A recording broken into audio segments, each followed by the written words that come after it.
My name is Henry Stephen Higgins. I go by Steve Okay. because my father was Henry and so forth and so on. And I'm really tired of hearing the chorus to My Fair Lady. Right. Yeah. I live in Herndon, Virginia. I've been married for 47 years. My son also helps me here. He's asleep in the back. Yeah.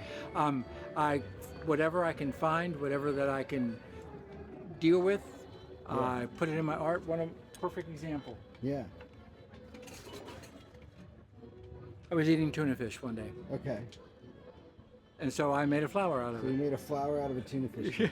So yeah, where'd the idea come from that like you reclaim things and you have some antiques? You showed me this like, Right. squeeze box that is crazy. Right. But where'd the idea come to reclaim old stuff and then? Well, turn it into started about 25 years ago. We were getting siding put in our house, and my wife collected red glass, and she had her grandmother's collection and on. So it was about 200 years of collecting. Yeah. So we were putting siding in our house, and they went on the west side when they were supposed to be on the east side, and the entire collection hit the ground and broke into 1,000,000 trillion pieces. Oh, wow. My wife cried for 3 weeks. She wouldn't let me in the room. Every time I go in to get up the glass, she cried again and shut the door. Yeah. So she was at work one day. I went in, figured out what I could do, and I made one of those, one of the whirly twirlies, I call them. And ever since then, I just like the whole concept of taking something that used to be into something that could be. Yeah. And you said you've been doing this for 40 years? Yep, I've been doing antiques for 40 years. I've been doing the crafts itself for about 25, 30 years. Okay.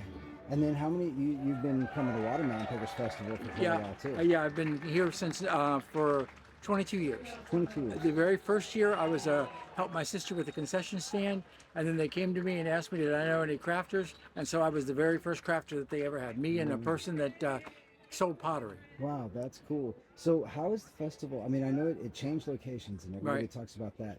But what other traditions, what stayed the same, what's different as the things evolve? Everything has stayed when it comes to the camaraderie and the relationships that you have with these people. I always tell my son that I'm not doing an antique show or a craft show or a festival. I'm going to a family reunion. These people act like my family, that we catch up.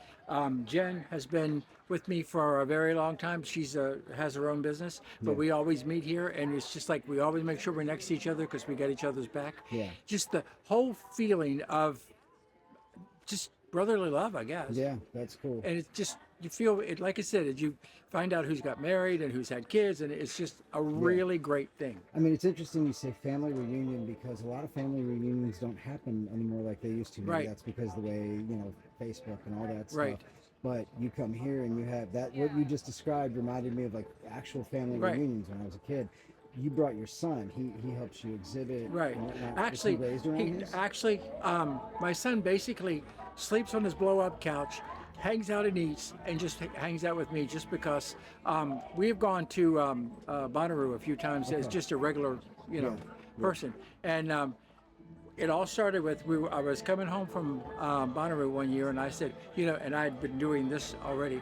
I said, you really need to go to Watermelon. Yeah. Dad, that's not my scene. It's bluegrass music. No, because he's a part-time DJ at a bar in Herndon. Okay. And he says, it's really not my deal. I said, go once. Yeah. That's all you got to do is go once. So on the way back that one time, he goes, oh my God, I just came home. Yeah. And that's exactly how I feel. Every time I pull my truck up or my van up, I have come home. That's awesome. That's awesome. Well, I appreciate you talking to me. What do you want to say to all your friends at Watermelon Pickers? Like, what do you say? Don't ever let this go away. Yeah. No matter what we have to do, I wish we were still at the river, but we're not. But it doesn't matter. It's a feeling of music and Americana and everything that's right. Just to don't let it go away. Yeah. No matter what you got to do. That's amazing. Well, thank you very much, brother. Thank you.